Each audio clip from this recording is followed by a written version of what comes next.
कर्ण कुंती का पुत्र था। पांडु के साथ कुंती का विवाह होने से पहले ही इसका जन्म हो चुका था। लोकलज्जा के कारण उसने यह भेद किसी को नहीं बताया और चुपचाप एक पिटारी में रखकर उस शिशु को अश्व नाम की नदी में फेंक दिया था। इसके जन्म की कथा बड़ी विचित्र है। राजा कुंतीभोज ने कुंती को पाल पोस कर बड़ा किया था। राजा के यहाँ एक बार महर्षि दुर्वासा आए, कुंती से उनका बड़ा सत्कार किया और जब तक वे ठहरे उन्हीं की सेवा शुश्रूषा में रही। इसकी इस श्रद्धा भक्ति से प्रसन्न होकर महर्षि ने उसे वार दिया कि वह जिस देवता को मंत्र पढ़कर बुलाएगी वही आ जाएगा और उसको संतान भी प्रदान करेगा। कुंती ने नादानी के कारण महर्षि के वरदान की परीक्षा लेने के लिए सूर्य नारायण का आवाहन किया। उसी क्षण सूर्यदेव वहां आ गए। उन्हीं के सहवास के कारण कुंती के गर्भ से कर्ण का जन्म हुआ।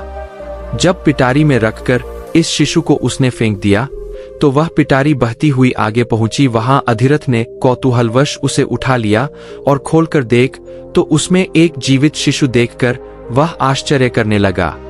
अधिरथ उस शिशु की निरीह अवस्था पर करुणा करके उसे अपने घर ले आया और उसका पालन पोषण करने लगा। उसने उसे अपनी संतान समझा। बालक के शरीर पर कवच कुंडल देखकर उसको और भी अधिक आश्चर्य हुआ और तभी उसे लगा कि वह बालक कोई होनहार राजकुमार है। उसने उसका नाम वसुसेन रखा। वसु का अर्थ है धन कवच।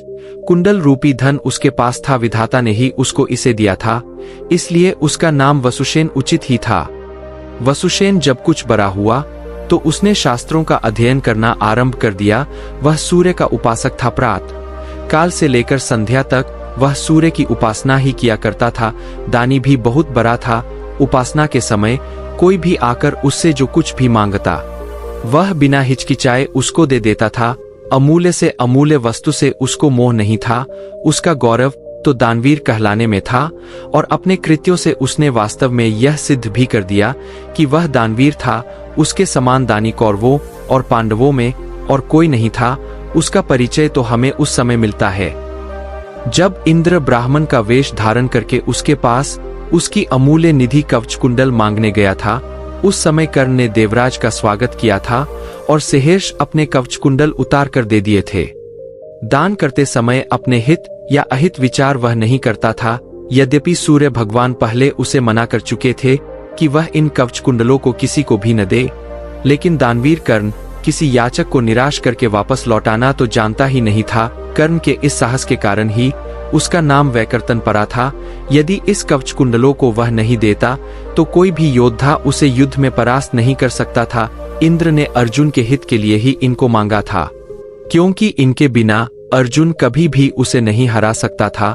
फिर भी उसके इस अद्वितीय गुण से प्रभावित होकर इंद्र ने उसको एक पुरुषघातिनी अमोघ शक्ति दी। उस शक्ति से सामने का योद्धा किसी भी हालत में जीवित नहीं बच सकता था और उसको कर्ण ने अर्जुन के लिए रखा था। लेकिन श्री कृष्ण ने चाल चली और कर्ण की उस शक्ति को घटोत्कच पर चलवाकर अर्जुन के जीवन पर आए इस खतरे को सदा के लिए मिटा दिया।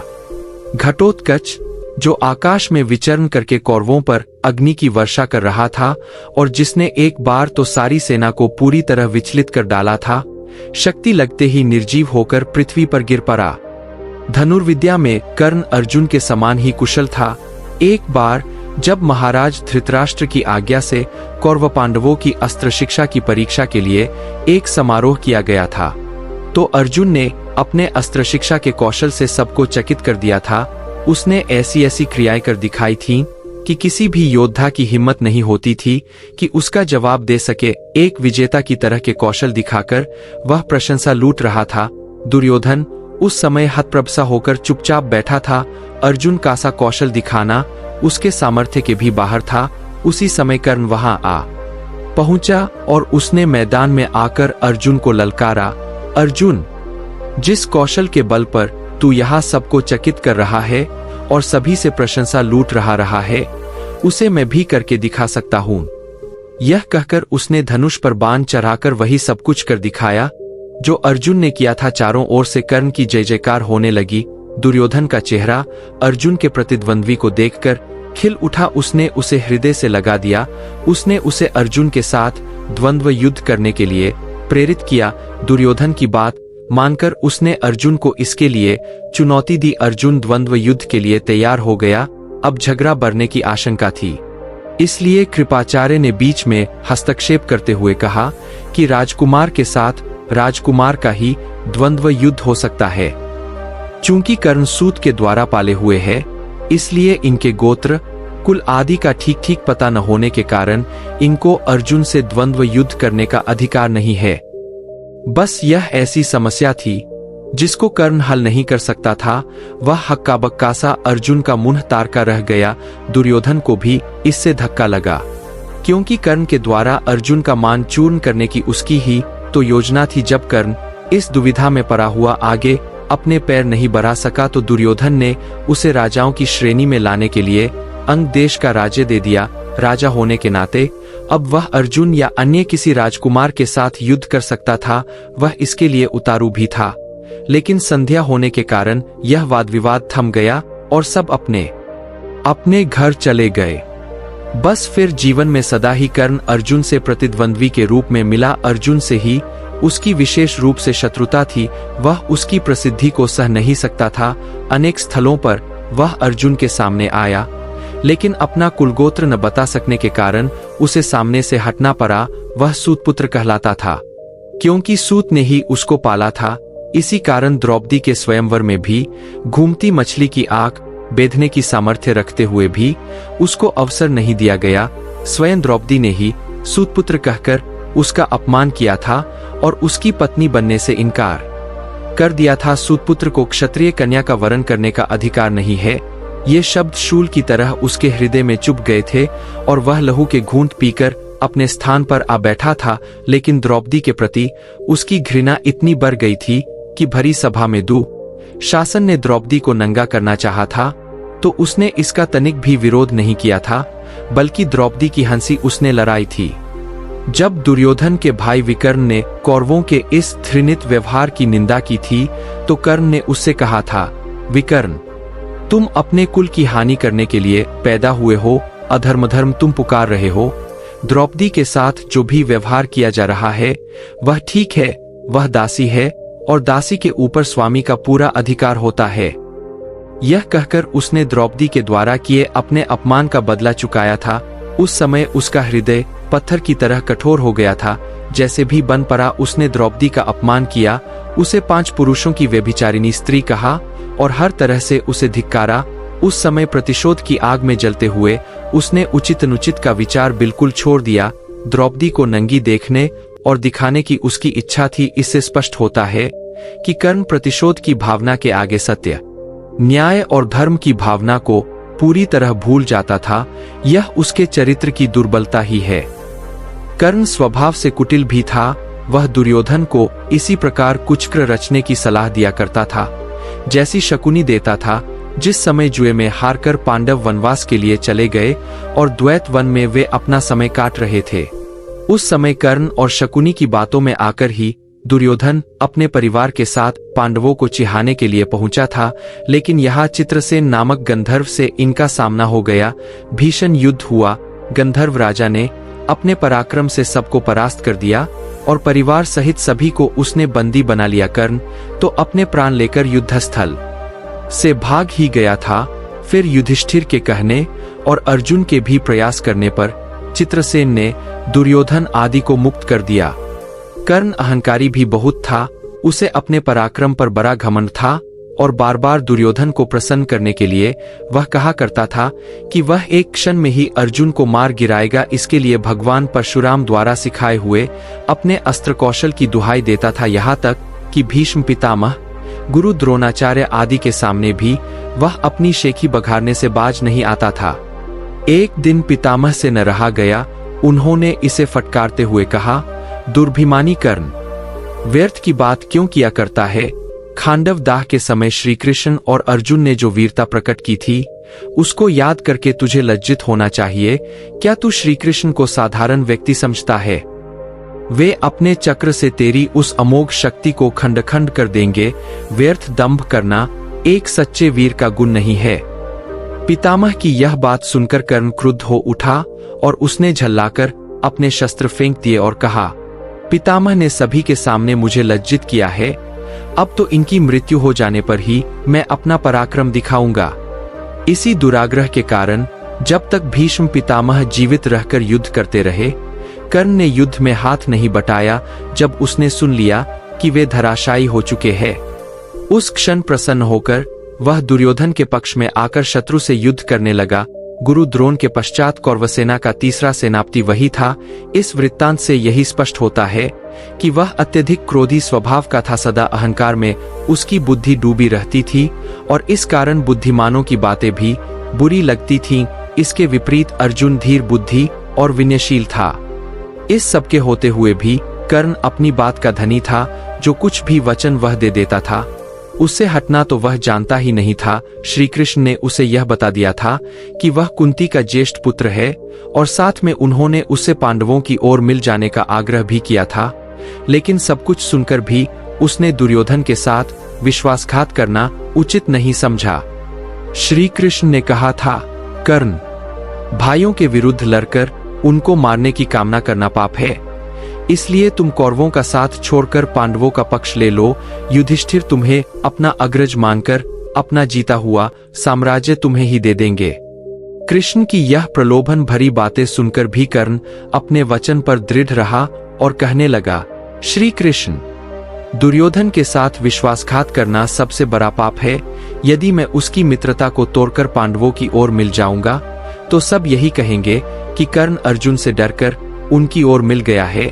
फिर मैं ऐसा क्या करूं? मेरी मां ने तो मुझे मारने का सारा प्रबंध कर दिया था। सूत ने ही मुझे उठाया और पाला, इसलिए वे ही मेरे पिता तुल्य है। सूतों के साथ मैं कई यज्ञ भी कर चुका हूं और मेरा विवाह संबंध भी सूतों के परिवार में ही हुआ है। फिर मेरा पांडवों से क्या संबंध रहा? धृतराष्ट्र के घराने में ही दुर्योधन के आश्रित मैं रहा हूं और 13 वर्ष तक मैंने उन्हीं का दिया हुआ राज्य किया है। फिर कैसे उनके साथ विश्वासघात कर दूं? दुर्योधन को मेरे ऊपर पूरा विश्वास है। मेरे कहने से ही तो उसने इस युद्ध को मोल लिया है और अर्जुन के प्रतिद्वंद्वी के रूप में दुर्योधन की आशाएं मेरे ऊपर ही तो लगी हुई है। इस परिस्थिति में अपने आश्रयदाता और मित्र दुर्योधन को छोड़कर मैं कभी पांडव पक्ष में नहीं मिल सकता। फिर यदि एक बार मैं मिल भी गया तो युधिष्ठिर जो राज्य मुझे देगा उसे अपने वचन के अनुसार मुझे दुर्योधन को देना होगा। इससे तो पांडवों का सारा प्रयत्न ही निष्फल चला जाएगा। यह सभी कुछ सोच विचार कर निश्चय पूर्वक कहता हूँ कि मैं मित्र दुर्योधन का साथ छोड़कर और किसी पक्ष में नहीं मिल सकता।